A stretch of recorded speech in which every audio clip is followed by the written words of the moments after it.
खाया पिया और निकल लिया, उसका वही काम है। क्या हमारा भी वही काम है? हमारा भी तो वही काम नहीं है ना। हम उससे अलग हैं, और प्राणी से जो धरती पे आए हैं हम उससे क्या है, अलग है, हर चीज में अलग है। वो उतना समझदार नहीं है जितना हम आप है कि नहीं? हम अपने हिसाब से जिंदगी को जी सकते हैं, इतनी क्षमता हर एक इंसान को प्रकृति ने दी है। लेकिन हम क्या कर रहे हैं? हमारी हालत एक जानवर से बदतर हो चुकी है। अब ये क्यों हुआ है? क्योंकि हम जीवन को समझे नहीं, और जिस दिन जीवन को समझ लेंगे उस दिन जीवन जीना इतना आसान हो जाएगा, इतना आसान हो जाएगा कि पूछिए मत। अब चलिए, हम हमारे जीवन की सबसे बड़ा ख्वाब क्या होता है? हमारे जीवन का सबसे बड़ा ख्वाब क्या होता है? स्वर्ग। क्या होता है? स्वर्ग। अब इसको पाने की इच्छा किसको नहीं है? बताइए। सबको पाने की इच्छा है ना? नहीं, सबको पाने की इच्छा है। ऐसी स्वर्ग को पाने के लिए हम जितने भी कार्य कर रहे हैं वो सारा कार्य इसी से जुड़ा है। अब जहां तक आपको ज्ञान मिला, चाहे किताबों के जरिए, चाहे मंदिर के जरिए, चाहे हमारे जैसे बहुत सारे ज्ञानियों के जरिए, वो क्या मिला स्वर्ग के? इसकी व्याख्या क्या की हो कि मरने के बाद जो जीवन मिलेगा वही स्वर्ग है। मरने के बाद जो जीवन मिलेगा वही स्वर्ग है।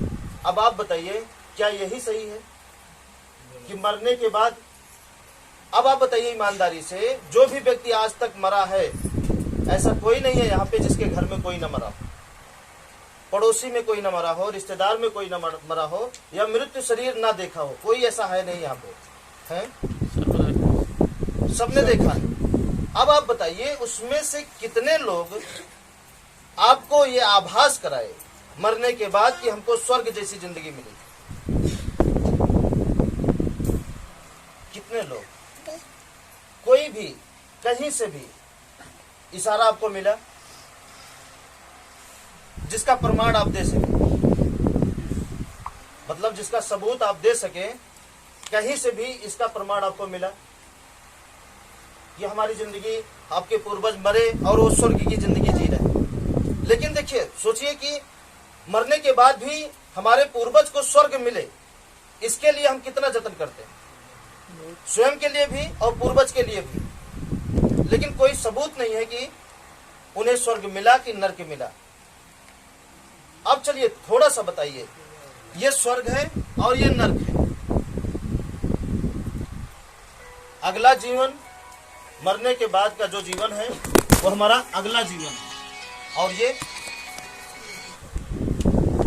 मरने के बाद अगर हमारी पितृ या पिता या जो पूर्वज हैं भोग रहे हैं, वो क्या है? नरक है कि नहीं? अब आप बताइए ईमानदारी से, इतना तो आपको पहचान है ना, ये गेहूं ही है, इसका आटा ही बनेगा। आटा बनने के बाद और कुछ भी बना सकते हैं, जैसे मैदा और सारा चीज। इतना तो पहचान है। आम के पेड़ में आम ही लगेगा? नहीं पहचान। इतना जब इतना पहचान है, अपने बेटे को पहचान सकती है सबको, अपने माँ को, पिता को, भाई को, दोस्त यार को, दुश्मन को, सब पहचान लेते हैं ना। तो फिर इसको क्यों नहीं पहचान पाते हैं? इसमें क्या कठिन है? आसान है कि मरने के बाद हम यही रह जाएंगे। मर गए तो जान लीजिए सड़ गए, हमारी आत्मा उत्मा कहीं जाती नहीं है। अगर जाती तो लौटकर आकर बताती, जानवर वो आत्मा बनती तो भी आके बताता भौंक इशारे में, नहीं बताता। तो जानवर ही क्यों बने? अगर बनना है तो गेहूं नहीं बन सकता, चावल नहीं बन सकता? बन सकता है नहीं? गेहूं बन सकता है, चावल बन सकता है, पेड़ बन सकता है। क्या उसमें भी, अगर हम में आत्मा है तो उसमें भी आत्मा होगी? होगी। चलिए अब हम ये जो चीज है स्वर्ग और नर्क का जो सिस्टम है, इस सिस्टम को हम खत्म करना चाहते हैं। अब वो खत्म कैसे होगा? जब आप अपने दिमाग से सोचना चालू कर देंगे, तो दूसरे के दिमाग से नहीं, अपने दिमाग से सोचना चालू कर देंगे, अपने दिमाग से समझना चालू कर देंगे, अपने दिमाग से अपने जीवन के बारे में निर्णय लेना चालू कर देंगे, किसी को देखकर नहीं, किसी को सुनकर नहीं।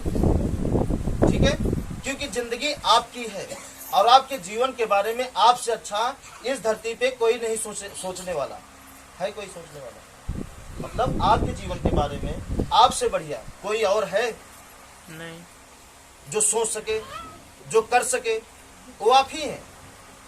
अगर कोई और होता आपके जीवन के बारे में आपसे अच्छा सोचने वाला कोई और होता, तो आपको ये आंखें नहीं मिलती, ये पैर नहीं मिलता, ये दिमाग नहीं मिलता।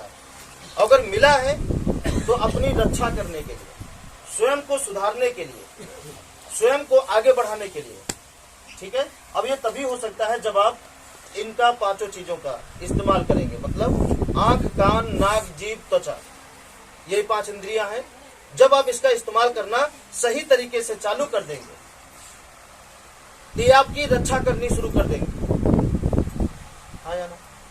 सोच कर देखिए। सही बात। जैसे कि ये बिजली है, सही तरीके से इस्तेमाल करेंगे, ये हमें हम पूरा जीवन रोशनी देगा, हवा देगा।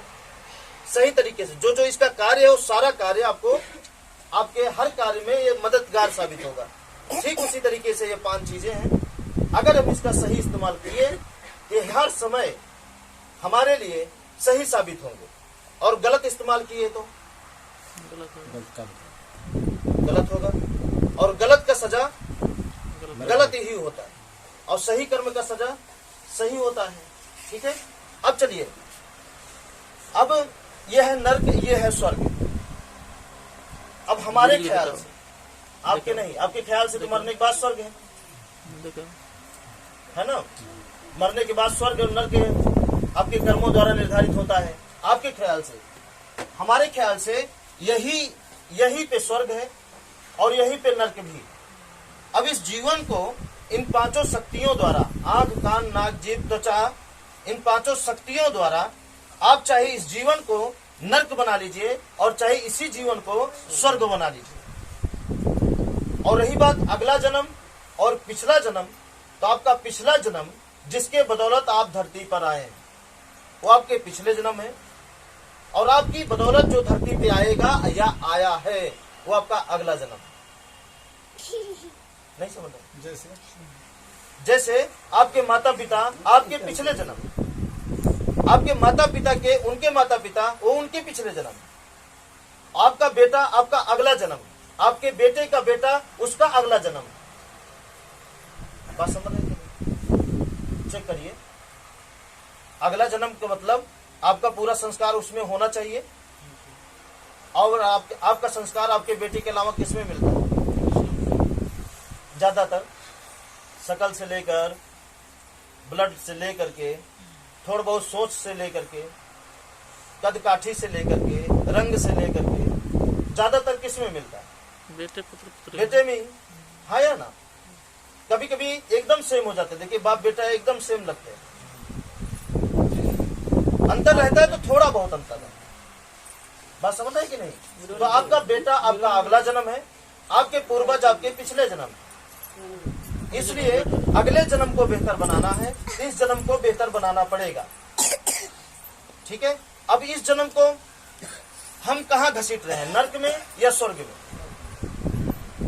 स्वर्ग क्या है ये भी जान लीजिए। जिस जीवन में सुख, शांति, संतोष, मतलब सुख, शांति और संतोष, उसका जीवन स्वर्ग है, स्वर्ग से कम नहीं है, स्वर्ग ही है। बस समझिए, जिसके जीवन में सुख, शांति, संतोष है, उसका जीवन क्या है, उसका परिवार क्या है? स्वर्ग में जी रहा है। और ऐसे परिवार में जो सोचा होता है, कहते नहीं सोचा काम, जो आप सोचेंगे वही होगा। जो आप सोचे वो हो जाए, जो सोचे वो हो जाए, और हमेशा सुख बना रहे, कोई बीमार ना हो, किसी का एक्सीडेंट ना हो, और ना ही किडनी खराब हो, फालिस मारे, ना हम अंधे होए, ना बहरा हो, या जो अगला जन्म हमारा आए उसके शरीर में किसी प्रकार का फॉल्ट हो, वो एकदम ठीक ठाक जन्म हो। यही तो है स्वर्ग की जिंदगी। और इससे अच्छा अगर कोई स्वर्ग है तो आप बता सकते हैं। और नर्क क्या है? जिसके जीवन में हमेशा उठते बैठते क्या हो? झगड़ा। झगड़ा का मतलब एक्सीडेंट, मारपीट, परिवार से, आपस में, पड़ोसी से, किसी दुश्मन से, रास्ते में जा रहे एक्सीडेंट से, मुकदमा से, मुकदमा जानते हैं, मुकदमा से। अगर ऐसा चीज चल रहा है तो समझिए आपका जीवन पूरा नर्क। ध्यान दीजिएगा, अगर ऐसा चीज चल रहा है तो आपका जीवन क्या है? पूरी तरीके से नर्क है। ये समझिए कि बस आप जी रहे हैं। समझ रहे हैं कि नहीं? अगला, बीमारी। अब बहुत सारा परिवार हम देखे हैं, समझदारी के कारण उनके परिवार में झगड़ा नहीं होता, समझदारी के कारण। और ऐसा परिवार बहुत ही कम देखने को मिले हैं, बहुत ही कम देखने को मिले जिसके जीवन में झगड़ा ना होता हो। अगर वो किसी तरीके से झगड़ा से बच गए तो बीमारी से नहीं बच पाए। आप देखिए नजर उठा के, हर परिवार में किसी परिवार में पागलपन है, किसी परिवार में भूत प्रेत पकड़ा हुआ है, मतलब दवा काम नहीं कर रही है, किसी के परिवार में किडनी खराब हो गई है, किसी परिवार में किसी को पथरी हो गई है, किसी को बच्चा नहीं हो रहा है, किसी को कुछ हो रहा है, किसी को कुछ, मतलब बुरा ही हो रहा है, कैंसर हो गया है। बात समझ रहे? बीमारियां इतनी हैं कि हम गिना नहीं सकते। अच्छा, आप सब समझ पा रहे हैं बात को? देखिए, समझेंगे तभी जीवन बदल पाएगा। क्योंकि अब तक आप जो भी ज्ञान की बातें सुने हैं वो गाना में सुने हैं। जैसे रामायण देखिए, गा गा के बताते हैं। इस तरह जो आप सुने पहली बार आपको सुनने को मौका मिला, ठीक है? इसलिए बार बार हम पूछते हैं समझ में आ रहा है कि नहीं आ रहा है। अब अगला क्या है? भूत। भूत मतलब झूठ। झूठ मतलब जिस मर्ज में दवा ना काम करे उसे लोग ना समझी के कारण क्या घोषित कर दिए हैं? भूत। जिस मर्ज में दवा ना काम करे, जैसे हमारा सर हमेशा पकड़ा रहता है, ठीक है? अब हम 1000 प्रकार की दवा करवा रहे हैं, सिटी स्कैन करवा रहे हैं, सिटी स्कैन में भी कोई मर्ज नहीं निकल रहा है, पेट में कोई कमी है और डॉक्टर के पास जा रहे हैं, डॉक्टर भी कंफ्यूज है कि किस वजह से, पूरी जांच करने के बावजूद भी कमी नहीं निकल पा रही है। तो उस जगह क्या लोग बोल दिए हैं? भूत। भूत की पहचान कैसे होती है हमारे समाज में? जहां दवा ना काम करे तभी तो हम पहचान करते हैं कि ये भूत है। कि टीवी की तरह कभी देखे हैं राक्षस सही बड़ा बड़ा सींग लगा के, दांत लगा के? हम नहीं देखे। रात बिरात बहुत टहले हैं रात में, आप देखे हो तो बताइए, ठीक है? आप भी शायद नहीं देखे होंगे, सुने होंगे जरूर, ठीक है, लेकिन देखे नहीं। तो जिस मर्ज में दवा ना काम करे वो क्या हो गया? वो भूत हो गया। अब आप बताइए, जिस परिवार में झगड़ा, बीमारी और भूत, मतलब आपका एक भी सोचा काम ना हो, हर काम आपका फेल हो जाए, हर काम फेल हो जाए, हर काम मन का ना हो, हर काम फेल हो जाए, उसी जगह क्या बोलते हैं? ध्यान से समझिएगा, ठीक है? और बीमारी तो आप अच्छी तरीके से जानते हैं, और झगड़ा भी जानते हैं, ठीक है? अब आप बताइए ईमानदारी से, कितने लोग का परिवार है जिस परिवार में झगड़ा नहीं होता?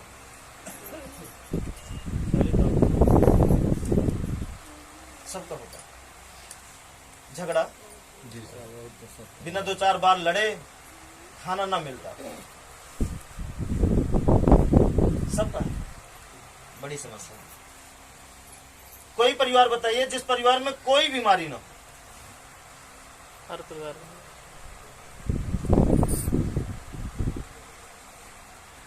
और भूत वाला कोई व्यक्ति बताएं जिनका हर सोचा काम हो? किसी का नहीं। बताइए, सुख शांति संतोष आपके जीवन से फिर तो कितना दूर है। 3 ये भी है, देखिए 3 ये क्या कर रहा है और ये 3 क्या कर रहा है। ये 3 आपके जीवन को स्वर्ग बना दे रहा है और ये 3 क्या कर रहा है, आपके जीवन को नर्क बना दे रहा है। हाँ या ना? अब बताइए, किसके पास आंख नहीं है, कान नहीं है, नाक नहीं है, जीभ नहीं है और त्वचा, सबके पास है? सबके पास है। अब आप बताइए ईमानदारी से, इन्हीं 5 चीज का इस्तेमाल करके इस देश में ऐसे बहुत सारे परिवार हैं जो स्वर्ग जैसी जिंदगी जी रहे हैं। क्या इस बात को आप मानते हैं? मतलब इन्हीं 5 चीज का सही इस्तेमाल करके इस देश में बहुत सारे लोग हैं जो स्वर्ग जैसी जिंदगी जी रहे हैं। और इन्हीं 5 चीज का इस्तेमाल कितने लोग हैं जो नहीं करते? आंख का इस्तेमाल ना करते हो, जीभ का इस्तेमाल ना करते हो, नाक का इस्तेमाल ना करते हो, सब लोग करते हैं। इन्हीं 5 चीज का इस्तेमाल आप सब भी कर रहे हैं, लेकिन अपने जीवन को क्या बना दिए हैं? नर्क बना दिया। सोचिए कितना अंतर है। अंतर पैदा करने वालों ने नहीं किया, इस्तेमाल करने वालों ने कितना अंतर ला दिया। अब देखिए, अब इसको पाने के लिए, सुख शांति संतोष को पाने के लिए और इससे बचने के लिए, झगड़ा बीमारी भूत से बचने के लिए, ये हमारा दिमाग, हमारी सोच, ये 5 चीजें कहाँ काम करती हैं, कहाँ ध्यान लगाई हैं? बताइए थोड़ा सा। इसको दूर करने के लिए कहाँ ध्यान लगाई है? खूब पैसा कमाने में, रात दिन खूब मौका मिले तो खूब चोरी करने में,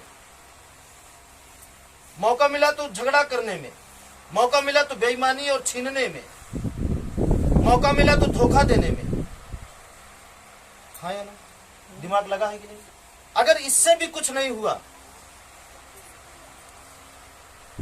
तो दुआ मांगने में, वो दुआ चाहे पूजा करके मांगते हो सुख शांति की, और चाहे मंदिर जाकर, चाहे मस्जिद जाकर, चाहे पूजा पाठ करवा कर, चाहे भंडारा करवा कर, चाहे भागवत कथा करवा करके, हम इनका इस्तेमाल कहाँ कर रहे हैं? वहां कर रहे हैं। उनसे भी अगर नहीं हुआ, पैसा कमा के भी हम इस तरह जिंदगी नहीं जी पाए, रात दिन एक करके मेहनत करके भी इस तरीके की जिंदगी, सुख शांति की जिंदगी नहीं जी पाए, हार जाते हैं तो हम गलत रास्ता प्रयोग करना शुरू कर देते हैं। उससे भी हार जाते हैं तो पूजा पाठ का रास्ता प्रयोग करना शुरू कर देते हैं। उससे भी हार जाते हैं तो किस्मत पर भरोसा करके इस नर्क को वो स्वीकार कर लेते हैं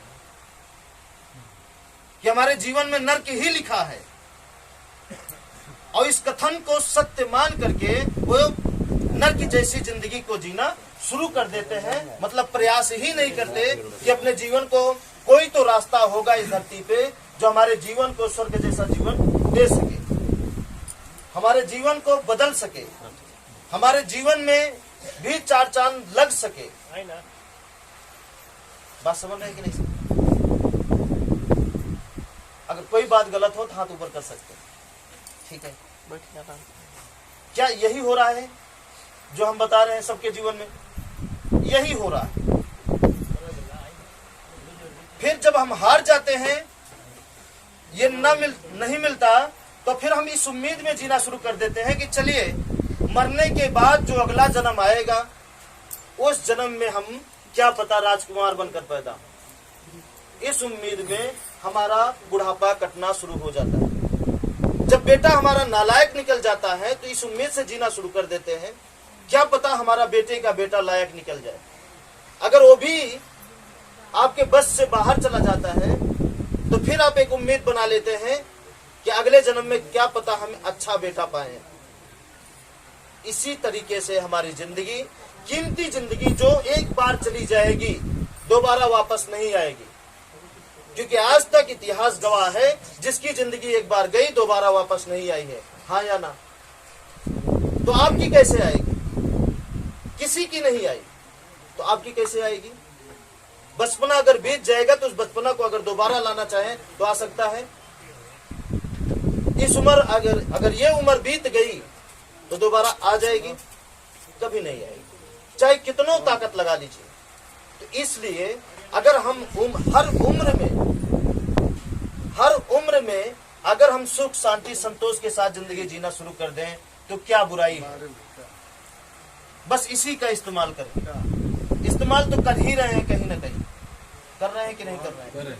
चाहे भंडारा करने में, पूजा करने में, मंत्र जपने में, प्रसाद खिलाने में, प्रसाद खाने में, कहीं ना कहीं इस्तेमाल कर रहे हैं। पैदल चलने में, नंगे पांव चलने में, व्रत रहने में, कहीं ना कहीं तो इस्तेमाल कर रहे हैं कि नहीं? अगर आपसे सवाल किया जाए कि भैया आप क्यों ऐसा कर रहे हैं, तो आपके मुंह से एक ही जवाब निकलेगा कि नहीं, सुख शांति पाने के लिए, ताकि हम सुखी रहें। लेकिन क्या ये धारणा जो आप करते आए हैं, आप अपनी पीछे की एक भी पीढ़ी में बता दीजिए जो आप कर रहे हैं वो ना करते रहे। जब उनके जीवन में कभी सुख नहीं आया तो उसे आप करेंगे तो कैसे आपके जीवन में सुख आ जाएगा? कभी नहीं आएगा। और ये सिलसिला चलता रहेगा, चलता रहेगा, चलता रहेगा। बताइए क्या चाहते हैं?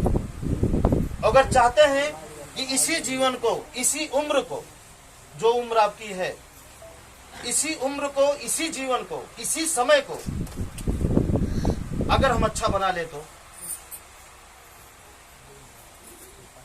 अगर इसी समय को हम अच्छा बना ले तो कैसा रहेगा? बनेगा, पूरी गारंटी हमारी है। बस तैयार आपको होना पड़ेगा। करना वही है जो अब तक करते आए हैं। बस जैसे कि इसका इस्तेमाल हमेशा करते आए हैं, आगे भी इस्तेमाल ही करना है। बस अंतर यही है कि इसका इस्तेमाल अब तक आप गलत तरीके से करते आए हैं, यहां से इसका इस्तेमाल सही तरीके से करना चालू करना पड़ेगा। यही जीवन आपका स्वर्ग में बदल जाएगा। इस बात की हमारी पूरी गारंटी है। बस एक बार आपको इनका इस्तेमाल सही तरीके से करना है, और सही जगह करना है, और सही समय पे करना है। अगर आप स्वर्ग जैसी जिंदगी को, यही समय, मतलब जो समय चल रहा है, जैसे आप कहते नहीं है अच्छे दिन, आप बोलते हैं ना, अभी हमारा अच्छा दिन नहीं चल रहा है, एक दिन आएगा कि अच्छा दिन आएगा, अच्छा दिन आएगा। आप बताइए ईमानदारी से, हमें हमारे हिसाब से ऐसा लगता है कि हर दिन अच्छा है, ऐसा कोई दिन नहीं है जो बुरा दिन हो। तो आप कैसे कहते हैं कि अच्छा दिन नहीं चल रहा? हर दिन सूर्य उधर से उदय होता है। 24 घंटे में 12 घंटा दिन, 12 घंटा रात। ऐसा कोई दिन नहीं है जिस दिन सूर्य ना उदय हो, हवाएं ना चलती हो, पानी ना पीते हो, कि भेदभाव करने की आदत सी पड़ गई। दिन में भी भेदभाव करना शुरू कर दिए। नहीं करते कि अभी हमारा अच्छा दिन नहीं चल रहा है, अच्छा दिन नहीं चल रहा है। अच्छा दिन चल रहा है, बस आप नहीं चल रहे हैं। देखिए ना, उसी 24 घंटे में आपकी जिंदगी कहां से कहां चली जा रही है, और उसी 24 घंटे में जो अच्छे कार्य करने वाले हैं उनकी जिंदगी कहां से कहां चली जा रही है। अगर बुरा दिन होता तो सबके लिए बुरा होता, हाँ या ना? बुरा दिन होता तो सबके लिए होता कि नहीं होता? तो इसका मतलब अगर बुरा दिन आपका चल रहा है तो आपका बुरा दिन नहीं चल रहा है, बुरा कर्म चल रहा है। सही कर्म ना करने की वजह से ऐसा हो रहा है। और जिस दिन सही कर्म होने लगे वो सारा दिन आपका अच्छा होता। अब सही कर्म क्या है, इसको समझना जरूरी है। सही कर्म, सही सोच, सही उम्मीद, सही लक्ष्य, सही तरीका, ये क्या है, इसको जानना जरूरी है। और जब तक हम जानेंगे नहीं तब तक चलेंगे कैसे। बात समझ नहीं मतलब, ठीक है, आगे बढ़ें। ये बात क्लियर हुआ।